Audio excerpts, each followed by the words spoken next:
देखिए, let an be a sequence an and bn be sequences of reals such that reals या real number एक ही बात है, such that n is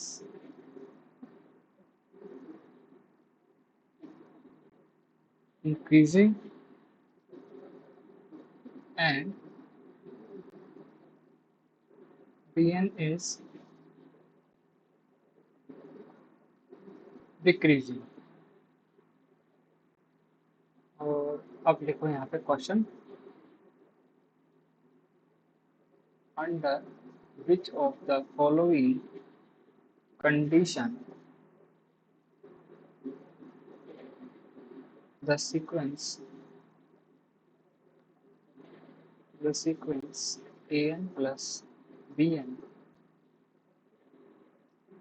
and greater than or equal to 1 is always convergent,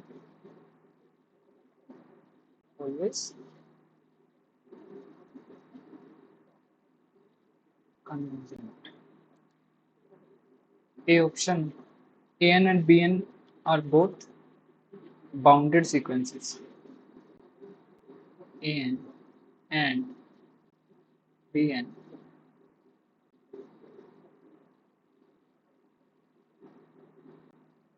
both are bounded sequences. B option है, a N bounded अबो है, a N जो है वो क्या है, bounded above, a n is bounded above. Option c, a n is bounded above and b n is bounded below. यहाँ तक तो सेम है, and b n is bounded below. And option d है, ए एन इन्फिनिटी को जाता है and b n minus infinity को जाता है। ठीक है, आपके पास में टाइम है 7:10 तक।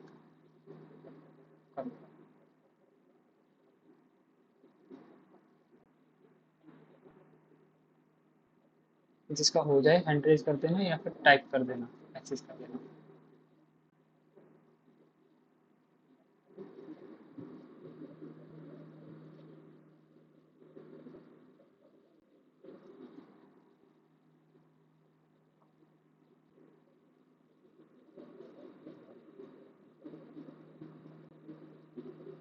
ठीक है, कोई बात नहीं, बाकी ओके। नो विशाल, आपको यहाँ पे आंसर नहीं बताना है, बाय द वे आपका आंसर गलत है, फिर भी आपको आंसर यहाँ पे नहीं बताना है, आपको सिर्फ इतना बताना है कि आपने कर लिया। इससे बाकी लोग निकाले तो डिस्टर्ब नहीं होना चाहिए।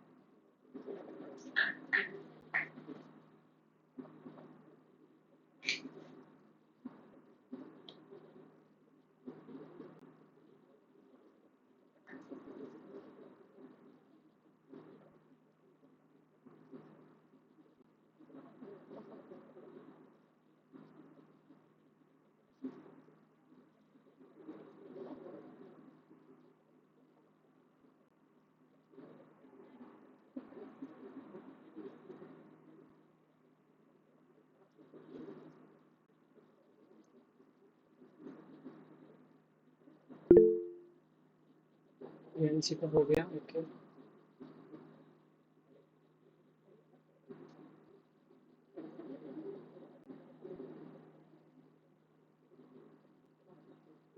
अरे भैया, आपको सिर्फ इतना बताना है कि आपका हो गया या आपका नहीं हुआ, बस। अभी एक्सप्लेनेशन मत दीजिए, बता देंगे आप।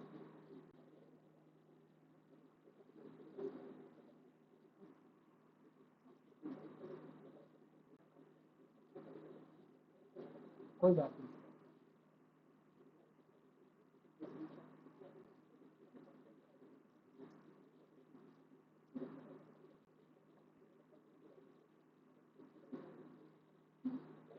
गलत नहीं है आपका आंसर, ठीक है, आपका आंसर गलत नहीं है, वो इसीलिए गलत बोला ताकि बाकी लोग सोचे उस बारे में।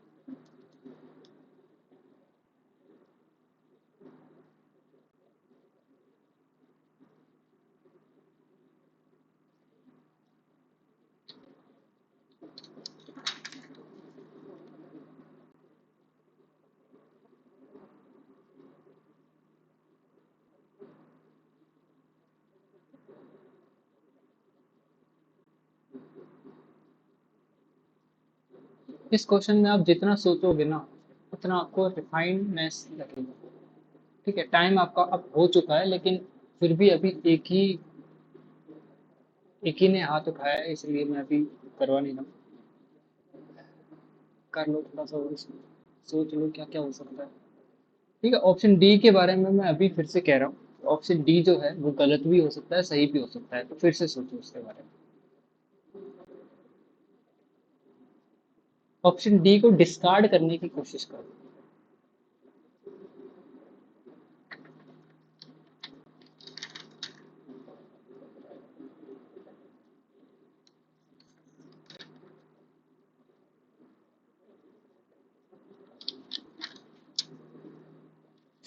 वही तो कह रहा हूँ ना, ऑप्शन ए भी लग रहा है, करो डिस्कार्ड करने की कोशिश।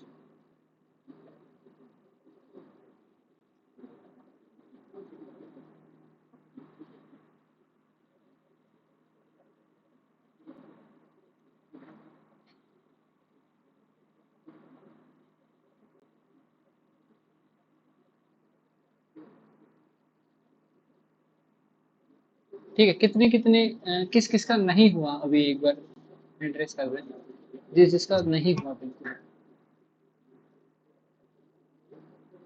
धीरज, श्रद्धा, मिस्टर सुजीत, आपका हो गया। यस सर, हो गया। वही बस है कि मतलब अगर इंक्रीजिंग है तो मतलब ये बाउंडेड एबव होगा और डिक्रीजिंग में बाउंडेड बिलो होगा, लेकिन दोनों एक ही पॉइंट पे कन्वर्ज करने चाहिए, तभी ऑलवेज कन्वर्ज करेगा। A N plus B convergent होगा। एन का बात कर रहे हैं ना, A N plus B N को कन्वर्जेंट की गारंटी कब? अगर बाउंडेड है, अगर दोनों कन्वर्जेंट करें किसी एक ही पॉइंट पे, तभी ए एन प्लस नहीं बी एन। नहीं नहीं, दोनों का सम, दोनों का हाँ, जो दोनों की सम sum। है वो सम कन्वर्जेंट होना चाहिए, सम करने के बाद में। अच्छा, सम करने के बाद। देखो तो सही, A N plus B N लिखा हुआ है यहाँ पर, जी जी सर। ठीक है। थोड़ा सा और सोचना है या फिर मैं करवाऊँ इसमें, बताओ बाकी लोग। डी ऑप्शन के बारे में थोड़ा सा और सोच लो। हाँ, ये एम एस क्यू है, यस। कौन से ऑप्शन के बारे में? D D D. डी तो सर जी गलत है, सीधा सीधा। डी गलत है ना? डी गलत है एकदम क्लियर।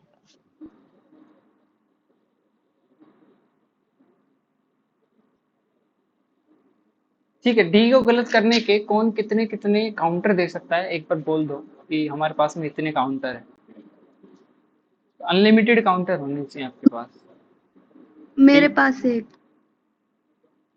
ठीक है।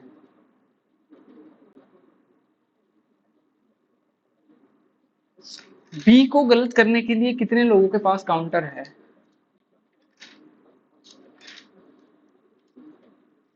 अगर बी को गलत करना है तो कितने लोगों के पास काउंटर है? बोलिए भैया, करवाएं इसको, करवाएं। देखो क्वेश्चन क्या कह रहा है, let a n and b n be sequences of real numbers, ठीक है। A n is increasing and b n is decreasing. Increasing का मतलब है मोनोटोन इंक्रीजिंग, डिक्रीजिंग का मतलब है मोनोटोन डिक्रीजिंग। स्ट्रिक्टनेस की बात अगर यहाँ पे नहीं की है तो क्या हम कांस्टेंट सीक्वेंस को भी मान सकते हैं an और bn? ठीक है, स्ट्रिक्टली नहीं बोला है तो हम कांस्टेंट भी यहाँ पर ले सकते हैं। अब बोला है under which of the following condition the sequence an plus bn, an और bn का सम जो है इज ऑलवेज कन्वर्जेंट। उन दोनों के सम को कन्वर्जेंट बताने की गारंटी कौन सा ऑप्शन दे रहा है? भैया an और bn अगर दोनों को आप बाउंडेड कर देते हो तो an monotone increasing plus bounded हो जाएगा, कन्वर्जेंट हो bn जाएगा, हाँ ये भी कन्वर्जेंट हो जाएगा, और उसी तरह से बीएन भी bn जो है कन्वर्जेंट हो जाएगा। Monotone decreasing plus bounded. तो बाउंडेड एमसीटी भी कर लगा, देंगे तो अब वो कन्वर्जेंट सीक्वेंस को जोड़ देंगे तो वो कन्वर्जेंट होगा ऑलवेज। कन्वर्जेंट होगा। ठीक है, तो ए ऑप्शन तो यहाँ पे हमेशा ही ट्रू हो जाएगा। अभी देखते हैं हम ऑप्शन सी को। तो ऑप्शन सी आपका सही है, क्यों? सही है क्योंकि सर। हाँ देखो, एन को अबोव बाउंड करना था और बीएन को बिलो बाउंड करना था, तो सेम लॉजिक एमसीटी, एमसीटी से सेम बाउंडेड को आप। तो आप दोनों कर सकते ठीक है, तो ऑप्शन ए और ऑप्शन सी आपके दोनों ही एमसीटी से हो रहे हैं।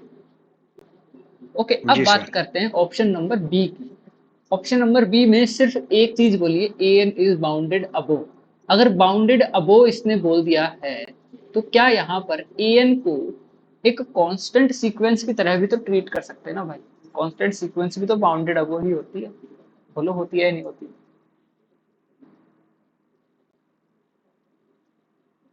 और bn के बारे में कोई इंफॉर्मेशन यहाँ पर नहीं दी गई है, कोई इंफॉर्मेशन नहीं है bn के बारे में। तो अगर an को आप बाउंडेड अबोव भी कंसिडर कर लेते हो as a constant sequence, let कि आपने an को कंसिडर कर लिया, ऑप्शन नंबर बी की बात कर रहे हैं यहाँ पे, an अगर आपने मान लिया 2 2 2 एंड सो ऑन, और bn आपने यहाँ पर क्या मान लिया, bn आपने यहाँ पर मान लिया माइनस ऑफ एन स्क्वायर। अब बताइए यहाँ पर ये जो सीक्वेंस है ये आपकी डिक्रीजिंग है, ये जो सीक्वेंस है ये आपकी बाउंडेड है, और बाउंडेड तभी होती है जब बाउंडेड अबो और बिलो दोनों हो जाती है। दोनों है अब तभी बाउंडेड करेंगे। इन दोनों का जब हम सम करेंगे तो इन दोनों का सम किस तरह का निकल करके आएगा बताना एक बार। जब एन की वैल्यू आप 1 रखोगे तो कैसा निकल करके आएगा, A N plus B N आप करोगे तो वो वन होगा पूरा। माइनस ऑफ इंफिनिटी की ओर टेंड कर डिक्रीजिंग। जाएगा, डिक्रीजिंग, जी सर। स्ट्रिक्टली डिक्रीज करेगा, माइनस इंफिनिटी की ओर स्ट्रिक्टली डिक्रीज करेगा। तो यहाँ पर ए एन और बी एन जो है उनका सम जो है वो डाइवर्ज कर जाएगा, तो ऑप्शन बी यहाँ पर गलत हो जाता है। ऑप्शन नंबर डी के लिए कौन सा काउंटर लोगे? ऑप्शन नंबर डी के लिए ए एन जो है उसको इंक्रीज करवाना है, बी एन को आपको डिक्रीज करवाना है।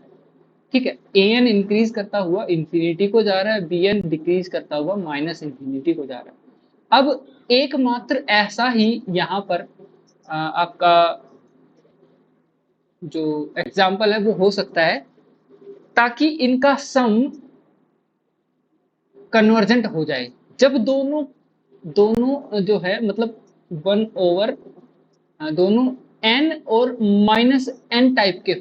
अगर ए एन आपका n है तो बी एन को माइनस n होना चाहिए।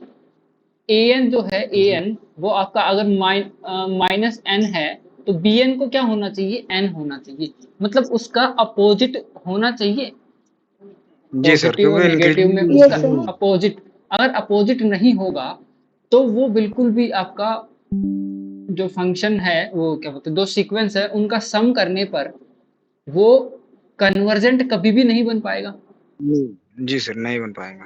ठीक है, तो एक एक ही इसमें एग्जांपल ऐसा है जिसमें आपका कन्वर्जेंट बन सकता है, मतलब एक ही टाइप। अगर आपका ए एन बन जाता है मान लो एन स्क्वायर, तो बी एन को क्या बनना चाहिए ताकि इनका सम कन्वर्ज कर जाए, क्या बनना चाहिए, माइनस ऑफ एन स्क्वायर, दोनों के लिए फोर। एन स्क्वायर, तभी इनका जो सम है वो कन्वर्ज कर सकेगा। तो एकमात्र एग्जाम्पल ऐसा है जिसके अंदर इनका सम कन्वर्ज करेगा, बाकी में तो नहीं कर रहा ना, बाकी में नहीं कर रहा है, इसलिए डी ऑप्शन आपका यहाँ पर गलत हो जाता है। ठीक है, ये क्वेश्चन समझ में आया बढ़िया से? किसको नहीं आया समझ में एक बार हैंड रेज कर दो।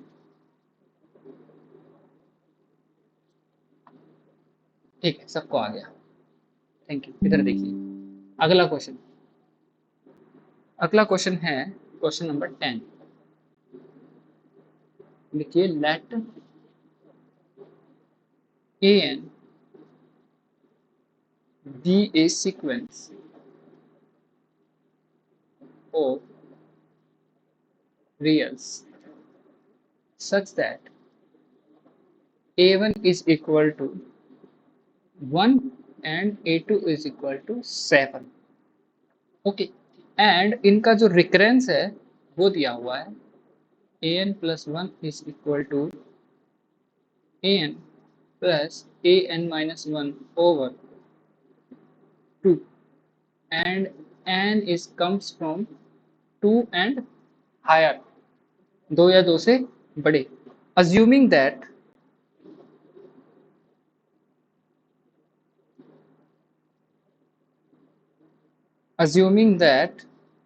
limit n tending to infinity an exists, then limit n tending to infinity is what? निकालिए।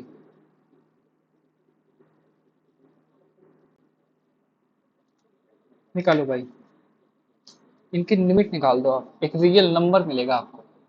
ऑप्शन में नहीं दे रहा हूँ, ठीक है?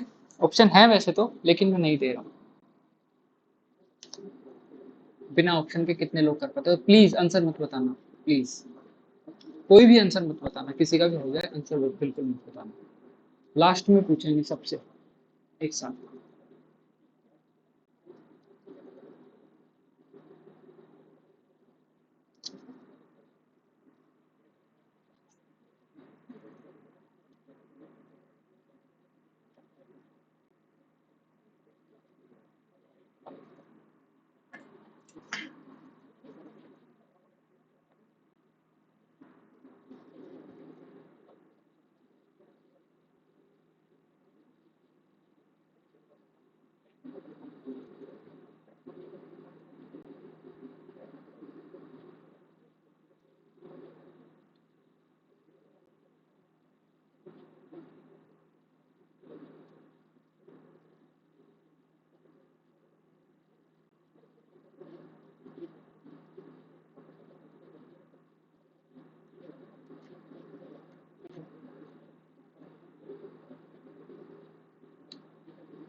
हुआ? Very nice.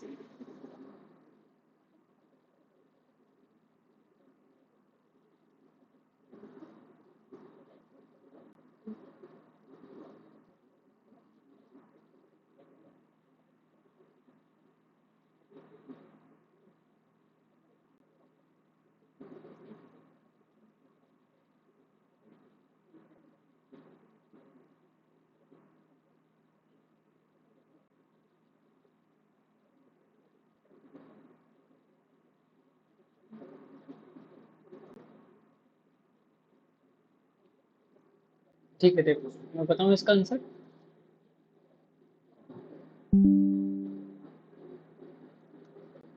कर रहे हो या मैं बता दूं?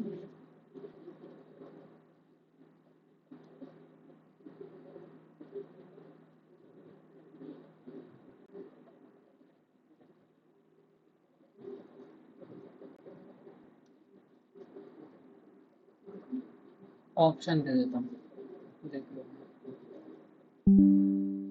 ऑप्शन ए है 9/2, option b 5, option c 5/2, option d 2।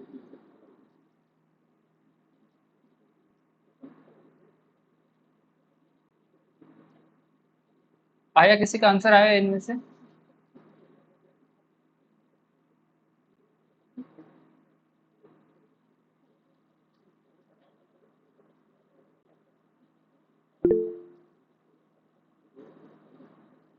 आया आया लग रहा है। बता दो कौन सा ऑप्शन आया। अब बताओ कौन सा आया। 5 सही है। 5 कैसे जी निकाला? सर 5 5। 5 आएगा। ठीक है। 5 कैसे निकाला? इसके अंदर कोर कॉन्सेप्ट क्या है, सीखने लायक कॉन्सेप्ट क्या है? आंसर तो हम निकाल लेंगे। सीखने लायक कॉन्सेप्ट क्या है इसके अंदर? देखो, आपको बोल दिया कि लिमिट an एग्जिस्ट कर रही है। इसका मतलब an जहां जा रहा है l को, an+1 भी वहीं जाना चाहिए और an-1 भी वहीं जाना चाहिए। तो क्या हम इसकी इसकी और इसकी जगह l रख सकते हैं direct, n tending to infinity पर, and and tending to infinity, ऐसा l रख सकते हैं डायरेक्ट। तो जब आप डायरेक्ट l रखोगे तो वहां से आपको मिलेगा l equal to l plus l over 2। यहाँ से आपको मिलेगा l equal to l equal to 2l, l equal to l। लेकिन l की वैल्यू क्या आएगी? आपको l तो मिल गया, l की वैल्यू क्या आएगी वो आपको भी नहीं पता है। ठीक है, तो जो l रखने वाला कॉन्सेप्ट था वो तो हमारा हो गया फेल। अभी हमें a1 और a2 की वैल्यू दे रखी है, a1 और a2 की यहाँ पर वैल्यू दे रखी है। तो यहाँ से हम एक रिकरेंस रिलेशन बना सकते हैं जहाँ पर a2 और a1 के अंदर ही सारी टर्म्स हमारी डिफाइन हो जाए। ऐसा रिकरेंस हम बना सकते हैं? बताइए। अगर यहाँ से an+1 माइनस an किया जाए, an+1 माइनस an किया जाए तो हमारे पास में क्या रिकरेंस मिलेगा? देखो,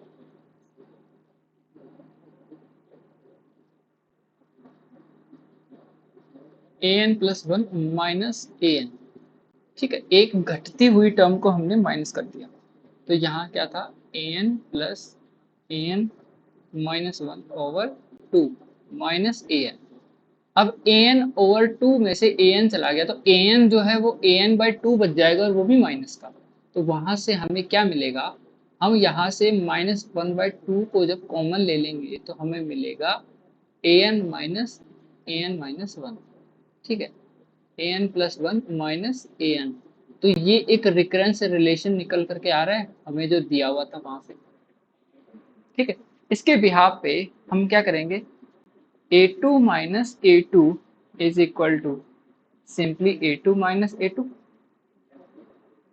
a2 माइनस a1। ठीक है, और साथ में a3 माइनस a2 जब हम करेंगे इसके अकॉर्डिंग क्या आना चाहिए? -1/2 a2 माइनस a1। और आगे जब आप बढ़ते जाओगे तो देखो a4 minus a3 is equal to -1/2 power 2 a2 minus a1। ये आ रहा कैसे है ये तो पता है ना सबको, ये आ कैसे रहा है ये तो पता होगा। ठीक है, जब इसको ही आप आगे बढ़ाओगे और an+1 तक जाओगे, an+1 minus an is equal to what? -1/2 power. Power का कैसे पता चला? देखो, यहाँ पे इंडेक्स 4 है, यहाँ पे इंडेक्स 3 है और 3 से एक कम इंडेक्स की यहाँ पर पावर लग रही है। 3 2 पावर 1, 2 1 पावर 0, -1/2 पावर 0। ठीक है, तो n+1 n पावर n-1 और यहाँ पर आ गया a2 माइनस a1। अब जब इनको सम कर देंगे, ऐड कर देंगे तो देखो a1 को काटने के लिए आगे कोई a1 है नहीं, लेकिन a2 को कट करने के लिए है, a3 को कट करने के लिए है। इस तरह से आगे जब हम बढ़ रहे हैं तो अगली टर्म को कट करने के लिए पीछे कोई बैठा हुआ है यहाँ पे इधर, इसको कट करने के लिए इधर कोई बैठा होगा, इस तरह से ये तो कैंसिल आउट हो जाएगा, लेकिन ये और A1 यहाँ पर बच जाएंगे। इधर ही बता देता हूँ, देखो an+1 minus A1 is equal to, अब यहाँ से A2 माइनस A1 को तो ले लिया हमने कॉमन, ठीक है, A2 माइनस A1 को तो ले लिया कॉमन, और यहाँ से जब इस सीरीज का हम सम करेंगे तो इसकी पावर 0, मतलब यहाँ पे 1 प्लस -1/2 प्लस, कैसे करेंगे बताओ, कहाँ से शुरू करें, 1 plus -1/2 power 1 plus -1/2 power 2 plus, इस तरह से बढ़ते जाएंगे। अब इसका जो सम करोगे आप, तो इसका सम कितना आया एक बार बताना, इसका सम कितना आया था? -1/3 है। इसका -1/3 आया था, ठीक है। और यहाँ पर जब A2 माइनस A1 की वैल्यू रखोगे तो कितना आया, 7 - 1, और इसका आया था -1/3, 3 ठीक है। और यहाँ से A1 की वैल्यू आप रख दो, A1 की वैल्यू कितनी थी, an+1 - 1, ठीक है। जब इसको सोल्व करोगे आप तो कितना आया, -6/3, और इसको इधर ले आओ 1 को, +1, और यहाँ पे an+1। अब n टेंडिंग टू इन्फिनिटी पर ये an+1 हो, an हो, an-1 हो, सभी एक ही हो जाता है, एक ही बात हो जाती है। यहाँ पर जब इसको हम सॉल्व करेंगे तो यहाँ से कितना मिलेगा, -1 -1 ये दूसरा आपने समस्या लगाया, ये इसका आंसर -1/3 नहीं आएगा, इसमें दूसरा 1/3.5 तक आएगा, ये देखना पड़ेगा इसको। एक मिनट रुको, इसका आंसर आएगा 2/3 आएगा, 2/3। वो मैंने दूसरा -1/2 फर्स्ट टर्म लेके किया था, तो -1/3 हाँ तो 2/3 आएगा इसका, इसका आएगा 2/3,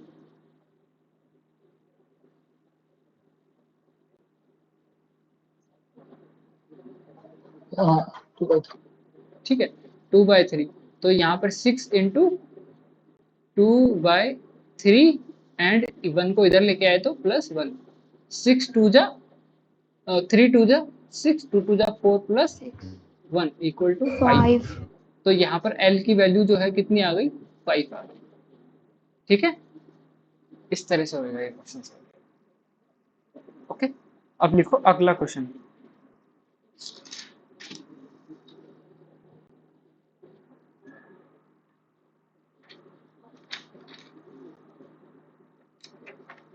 अगला क्वेश्चन है 2 नंबर का, और ये है, ये MS में आया हुआ है, ठीक है, MS में आया हुआ है। लिखो इसको, क्वेश्चन नंबर 11, लेट an, एक मिनट रुकना यार,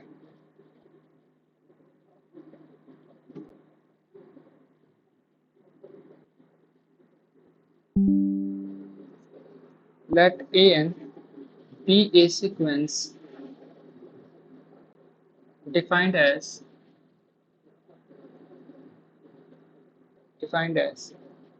a1 equal to 1 and an+1 is equal to 7 an plus 11/21 and n belonging to natural number, then which of the following is true?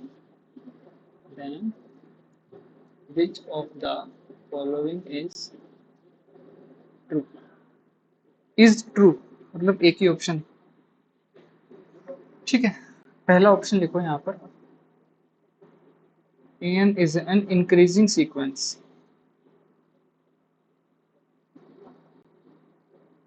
an is an increasing sequence plus diverges and diverges, ऐसे लिखो, and diverges। b, an is an increasing sequence यहाँ तक, ठीक है। उसके बाद में with limit an is equal to 11/21 14 and option C is an is a decreasing sequence.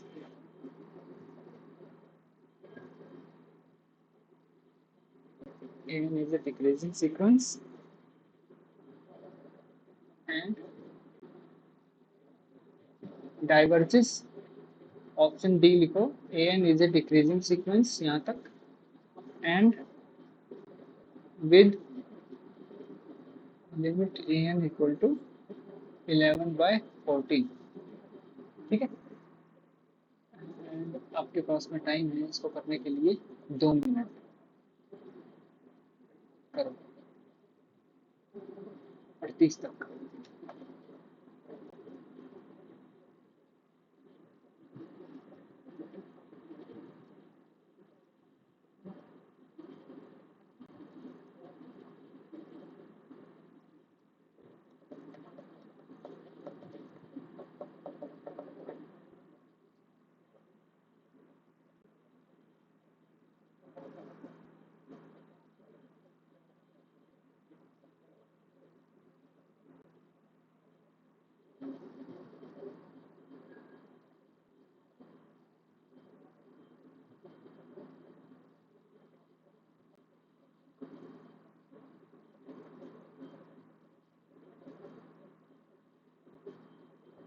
अच्छा क्वेश्चन है ये।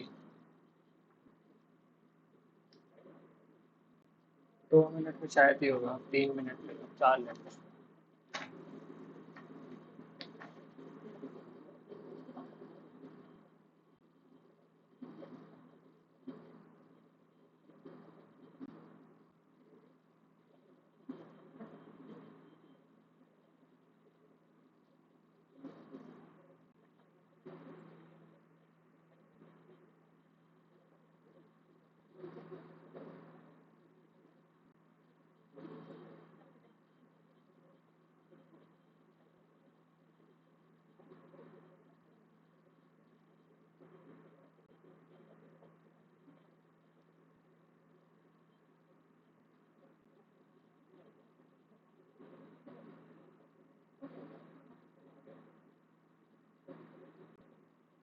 हो जाए जब बता देना।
ठीक है, 4 मिनट हो गए भाई।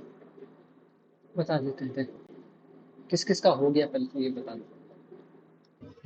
नहीं, विशाल, दिवाकर,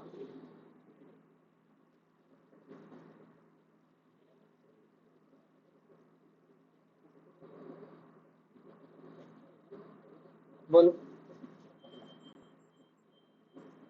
नहीं हुआ, कोई बात नहीं। देखो भाई, इंक्रीजिंग और डिक्रीजिंग देखने के लिए हमारे पास में एक टूल है, वेवी कर्व मेथड।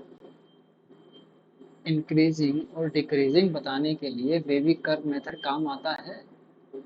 लेट कि आपकी जो सीक्वेंस है वो सच में कन्वर्ज करती है। तो अगर कन्वर्ज करती है सीक्वेंस तो वो किस लिमिट को कन्वर्ज करेगी वो एक बार देख लें। यहाँ an+1 और an की जगह पर l रख करके अगर आपकी जो सीक्वेंस है वो कन्वर्ज करती है तो an+1 is equal to 7an+11 over 21। तो an भी l को जाना चाहिए और an+1 भी l को ही जाना चाहिए अगर कन्वर्ज करते हैं। तो direct n tending to infinity पर जब हम भेजेंगे तो l यहाँ पे पुट कर सकते हैं डायरेक्ट। तो l is equal to 7l+11 is equal to 20 over 21। ठीक है, तो जब इस इक्वेशन को आप सॉल्व करोगे तो 21l minus 7l is equal to 11 और यहाँ से कितना आता है 14l इज इक्वल टू 11। यहाँ से l इज इक्वल टू 11/14।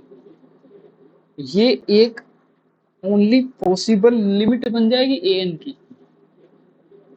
इसको हम क्या बोल देंगे l इक्वल टू 11/14 इज only possible limit of n if n converges। बताइए अगर an कन्वर्ज करती है तो ये ओनली पॉसिबल लिमिट है। अब हम देखते हैं कि an जो है वो इंक्रीजिंग है या डिक्रीजिंग है या कैसा बिहेव करती है। तो उसके लिए हम क्या करते हैं, मान लेते हैं स्टार्टिंग में कि आपकी जो सीक्वेंस है वो 4 मोनोटोनिक इंक्रीजिंग है।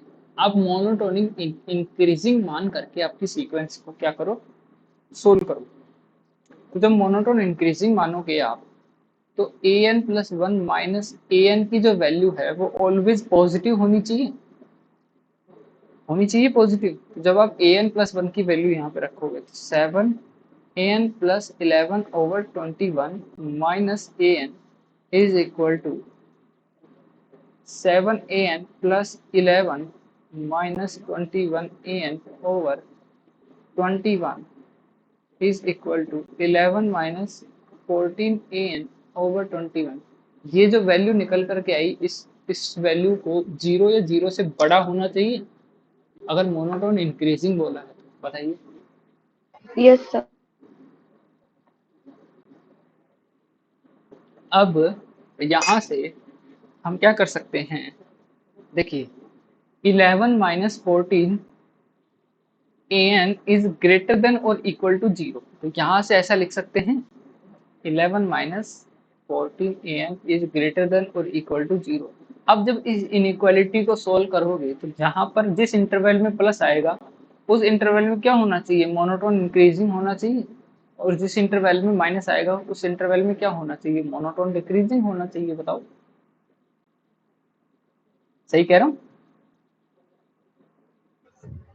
Yes sir.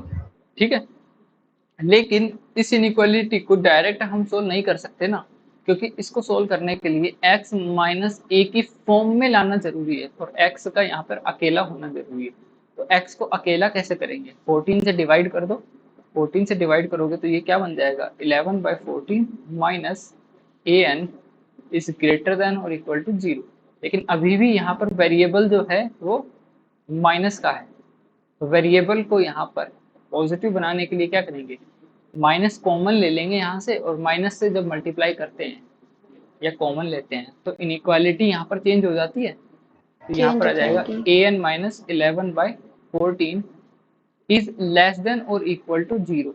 और अब ये जब लेस देन इक्वल टू 0 आया है यहाँ पर माइनस के लिए भी क्या बन जाएगा मोनोटोन इंक्रीजिंग बन जाएगा मोनोटोन इंक्रीजिंग और प्लस के लिए क्या बन जाएगा यहाँ पर एमडी। ठीक है, अब इस इनइक्वालिटी को आप सोल्व करोगे तो देखो कैसे करोगे, यहाँ पर कहीं पर आपका 11/14 था, यहाँ पर राइट में आप प्लस लिखते हो और लेफ्ट में जाते टाइम आप देखते हो इसकी पावर पावर देखो और 1 है, पावर ओड है तो माइनस बन गया, साइन चेंज हो गया। अब यहाँ से हम देख पा रहे हैं कि प्लस जहाँ पर है वहाँ तो मोनोटोन डिक्रीजिंग है, और माइनस जहाँ पर है वहाँ पर क्या है आपको मोनोटोन इंक्रीजिंग। इंक्रीजिंग। ठीक है, अब मुझे ये बताओ कि आपके A1 जो है A1 वो कितना दिया हुआ है, यहाँ 1 दिया हुआ है। Yes sir. A1 जो है क्वेश्चन में दिया था ना 1, ठीक है, A1 यहाँ पर 1 दिया हुआ है। अब A1 का जो सिलेक्शन है वो सिलेक्शन इधर से करोगे या इधर से करोगे बताओ। MI वाले साइड से। MI वाले साइड से क्यों करोगे भैया, M1 यहाँ पर मिलेगा या यहाँ पर मिलेगा, ये 1 से नहीं छोटा नहीं, है या MD बड़ा है। वाले, हाँ MD वाले साइड से। MD वाले साइड से तो यहाँ पर कहीं पर 1 होगा। 1 सेलेक्ट करने के बाद में आप कौन से रीजन में हो, आप रीजन में हो MD वाले रीजन में, मतलब मोनोटोन डिक्रीजिंग वाले रीजन में। तो अगला जो टर्म आएगा वो उसको इधर आना चाहिए, अगली टर्म को आना चाहिए इधर, यस सर। फिर से इधर, फिर इधर, फिर इधर, इस तरह से करते करते करते करते उसका जो बाउंड है वो बाउंड 11/14 बन जाएगा। ठीक है, तो इस तरह से सीक्वेंस जो है मोनोटोन डिक्रीजिंग हो जाएगी और कन्वर्स कर जाएगी 11/14 पे। 11/14 पर। समझ में आया विशाल कुमार, समझ में आया दिवाकर? यस। ठीक है, चलो अगला क्वेश्चन देखते हैं।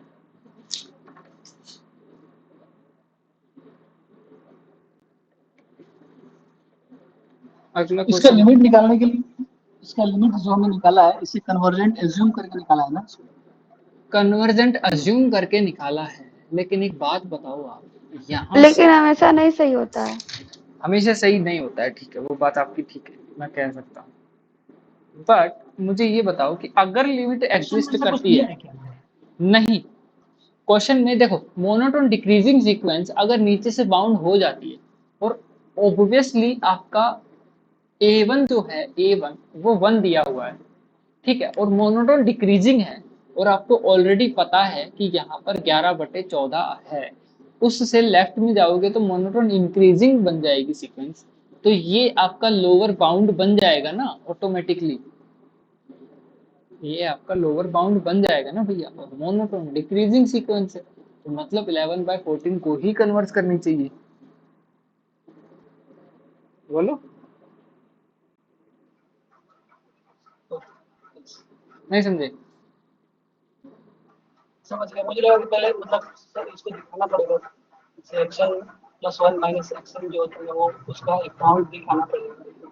नहीं, देखो यहाँ पर क्या है, यहाँ पर हम जानते हैं कि monotone decreasing plus bounded below, ये क्या इंप्लाई कर देता है, कन्वर्जेंस के गारंटी दे देता है, ठीक है, पहली यस बात सर। तो ये। अब अगर मैं ये कहूँ कि क्या आप इस बात की गारंटी दे सकते हो कि सारी टर्म्स जो an की जितनी भी टर्म्स है वो 11/14 से तो बड़ी ही रहेंगी, तो क्या आप इस चीज को प्रूव कर सकते हो, क्या आप ऐसा प्रूव कर सकते हो कि an की जितनी भी टर्म्स होंगी वो 11/14 से तो बड़ी ही होंगी, छोटी नहीं हो सकती, क्या आप प्रूव कर सकते हो इसको, PMI लगा के प्रूव कर सकते हो, पहली बात तो ये, ठीक है कर सकते हैं, कोई बहुत ज्यादा बड़ी बात नहीं है, PMI लगा के कर सकते हो, पहली टर्म बड़ी है, ठीक है, ए के वाली टर्म को बड़ी मान लेंगे, देन AK+1 वाली टर्म जब हम निकालेंगे तो वो 11/14 ही मिल जाएगी डायरेक्ट, तो वहां से हम इसको बाउंड करके 11/14 से बड़ी ही दिखा देंगे। लेकिन अब बात ये है कि क्या ये 11/14 पे कन्वर्ज करेगी, तो उसकी गारंटी देता है मोनोटोन डिक्रीजिंग और उसके साथ में बाउंडेड बिलो, मतलब यहां से बाउंड कर दिया, पहली टर्म हमने 1 चूज की जो कि 11/14 के बाद में थी, उससे बड़ी थी, बड़ी वैल्यू से छोटी वैल्यू पर आ रहे हैं, लेकिन यहाँ से लेफ्ट में हम नहीं जा सकते, यहाँ से लेफ्ट में हम नहीं जा सकते, क्यों? क्योंकि इससे लेफ्ट में गए तो आपका रीजन चेंज हो जाएगा, रीजन क्या बन जाएगा, मोनोटोन इंक्रीजिंग वाला रीजन बन जाएगा, हम ऐसा नहीं कर सकते, इसलिए इसको 11/14 पे कन्वर्ट करना पड़ेगा। Got it Diwakar? ठीक है, देखो अगला क्वेश्चन देखो, अगला क्वेश्चन लिखो,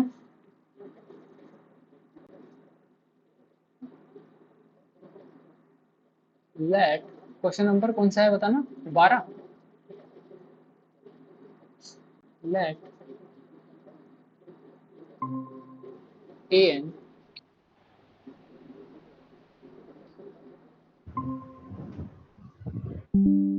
let an be a sequence,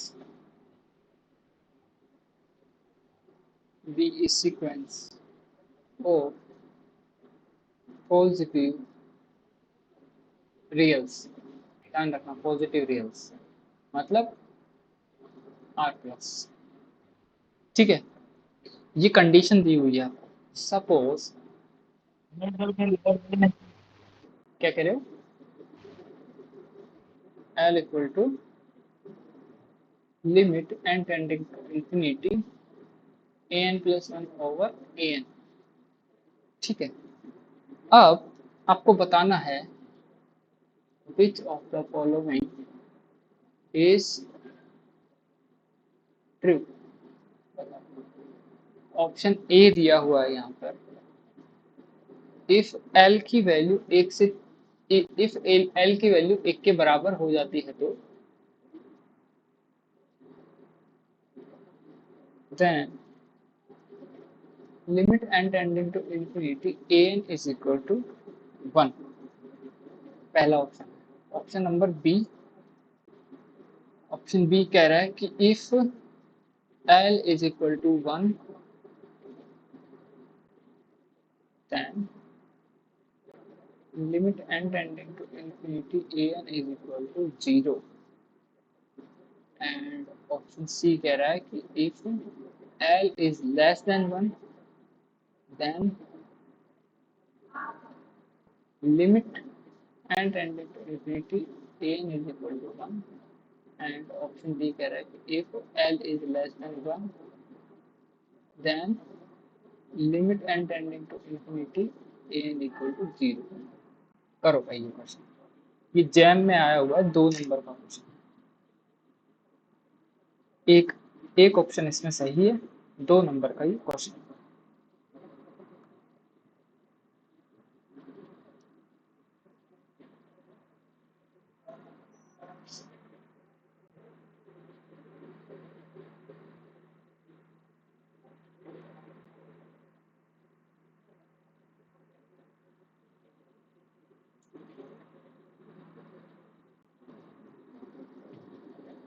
करो उसके बाद में एक प्रॉब्लम और कराएंगे बस,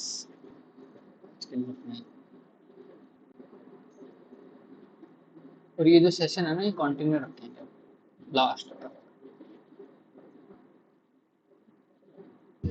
हाँ, मेरे बहुत सारे मतलब कॉन्सेप्ट क्लियर हो रहे हैं इससे। बिल्कुल।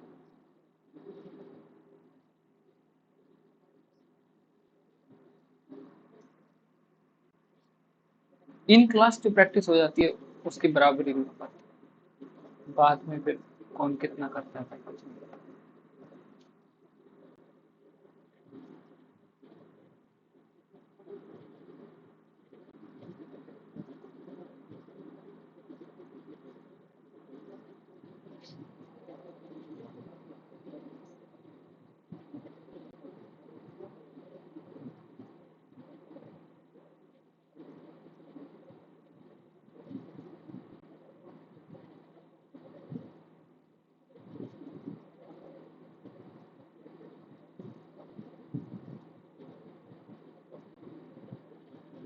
हो जाए जब बता देना ना।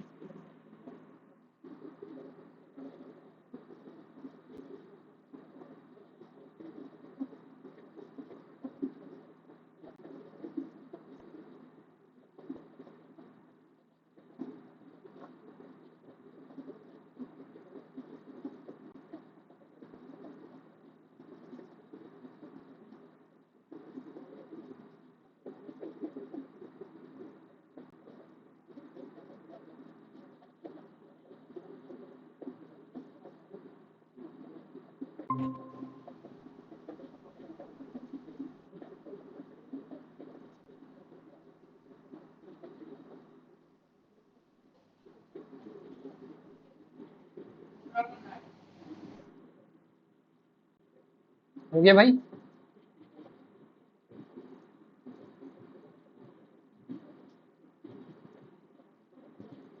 हाँ हुआ, लेकिन कोई कंफ्यूजन नहीं है। दो और लेंगे। करेक्ट ऑप्शन बताओ क्या आ रहा है? करेक्ट ऑप्शन बता दो एक।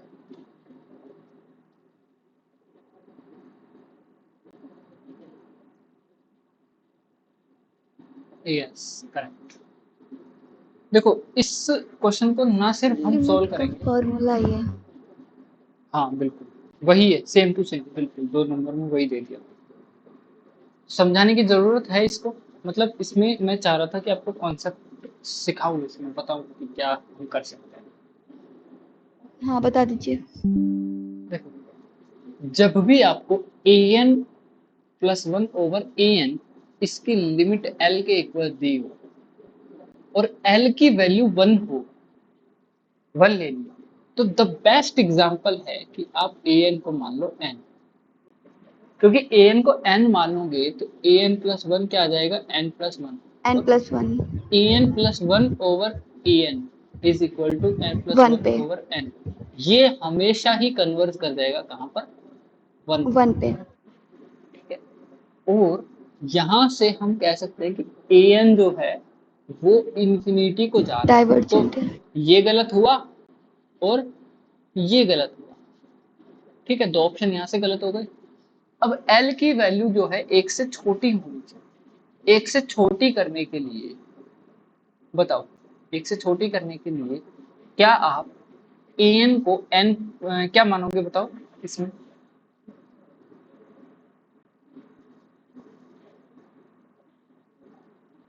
देखो 1 से छोटी जब वैल्यू है ना n की, l की, तो an का 0 में जाना इंपॉर्टेंट है, 0 में जाना चाहिए वो, ऐसा हमारी थ्योरम कहती है।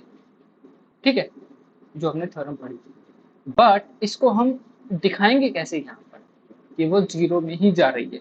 क्या आप कोई काउंटर एग्जाम्पल सोच पा रहे हो, या फिर कोई ऐसी अप्रोच सोचो जिससे हम इसको तो गलत बोल सके और इसको हम सही बोल सके? तो ऐसे कोई एग्जाम्पल या फिर ऐसी कोई अप्रोच आप सोच पा रहे हो?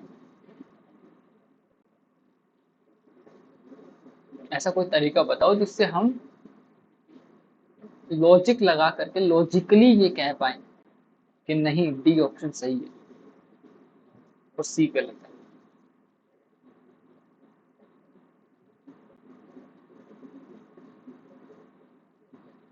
बताओ भाई।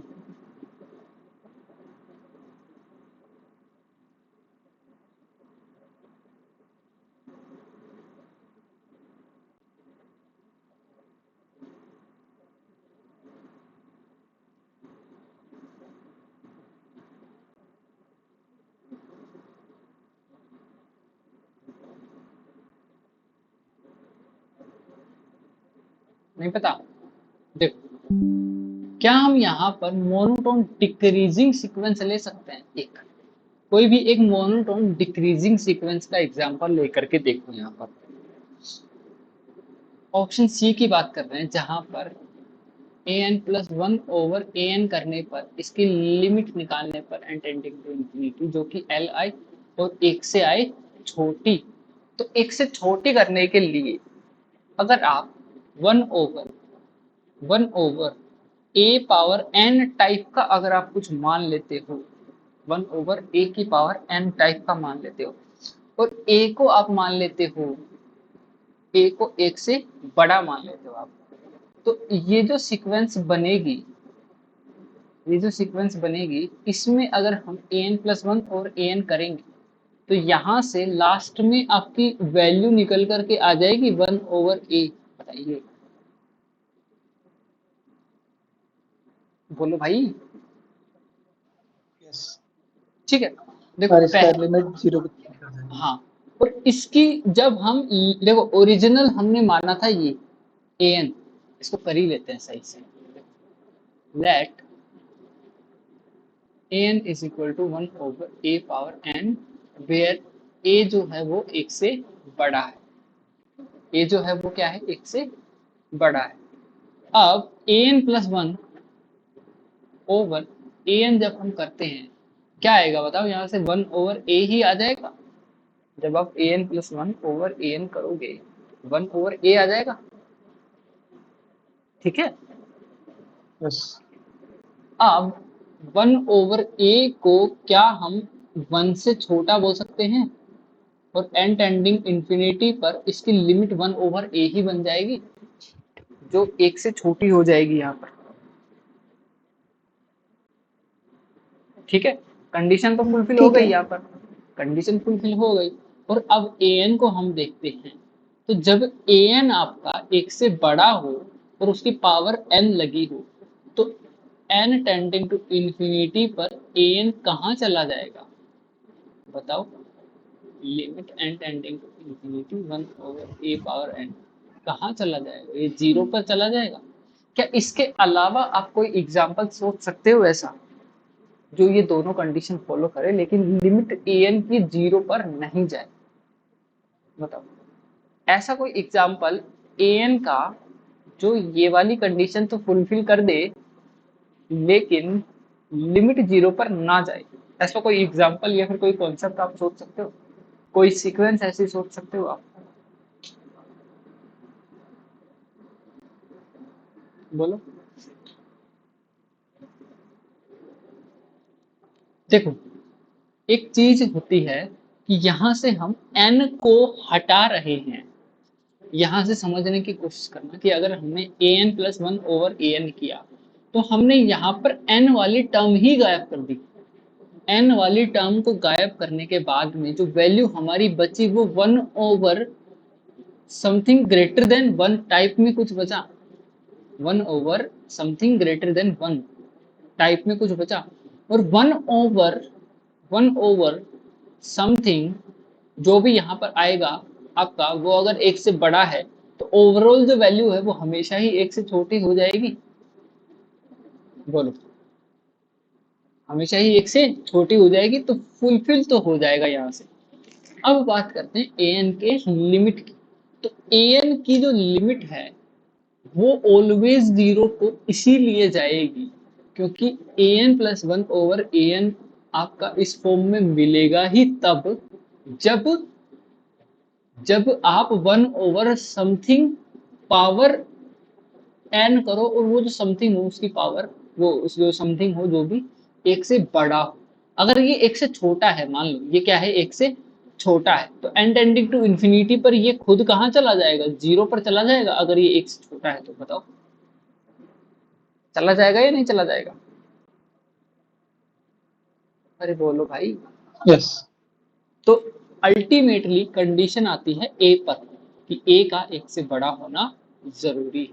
अगर a 1 से बड़ा है तभी तो 1/a 1 से छोटा हो पाएगा, और 1/a 1 से छोटा हो पाएगा। अब यहाँ पर दोनों तरफ आप पावर n लगा दोगे, तो पावर n लगा दोगे तो अभी तो हम कह सकते हैं ना कि 1/a power n less than 1, और लेस देन 1 है, और हमेशा ही ये जो टर्म है ये इंफिनिटी को ही जाएगी, ये इंफिनिटी को जाएगी तो ये 0 को चली जाएगी, हमेशा इसको 0 को जाना पड़ेगा। बताओ सही है एकदम परफेक्ट। यस ठीक है, तो आज का सेशन इतना ही रखते हैं या फिर एक क्वेश्चन और करें। एक और। चलो एक और कर लेते हैं, जल्दी से कर लो। लिख लो question number 13। For n is greater than equal to 1, let n is equal to n to power minus n and minus 3 power minus n। ये तो है n इक्वल टू ओड होने पर, और ये है n इक्वल टू इवन होने पर। ठीक है, अब यहाँ से आपको बताना है which of the following is true, which of the following is true. पहला ऑप्शन है आपका an कन्वर्सेस, बी ऑप्शन है mod of an power 1/an, converges option c है। ऑप्शन सी और डी को मारो गोली, क्योंकि वो सीरीज का क्वेश्चन करो। सीरीज का क्वेश्चन सीरीज में करेंगे।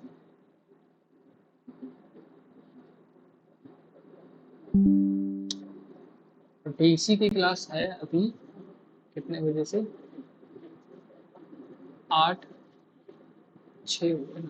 10 15 20 8:15 8:20 से रखें।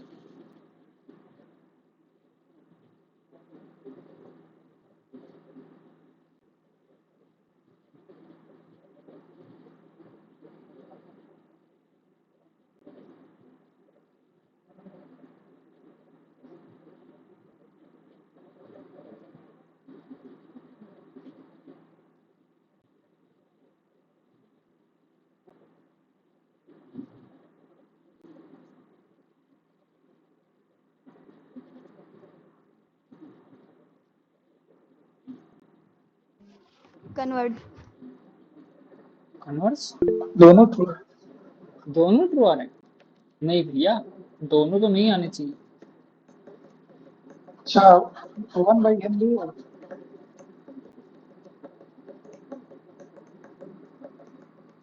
करो, मोड निकालो यार, मोड निकालोगे जब अपने आप पता चल जाएगा।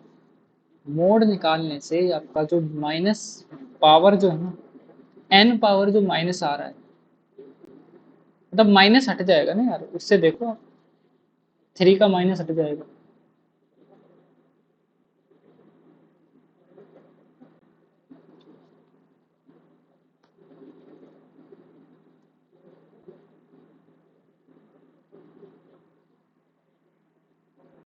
ऑप्शन ए ही सही है,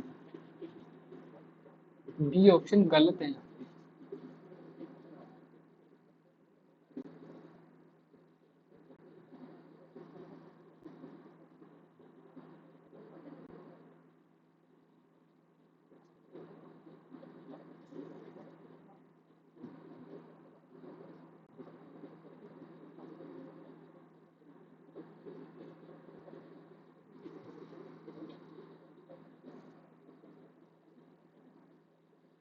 ठीक है, देख भाई, सीधा सीधा जो सीक्वेंस बन रही है वो 0 को जा रही है भाई, दोनों ही तरह से। कर सकते हो इसको, ऐसे होमवर्क ले जाओ यार, और नहीं तो क्या। ठीक है, ऑप्शन ए ही यहाँ पे सही होगा, ऐसे होमवर्क ले ये जाओ, वाला उसको कल करवाओ।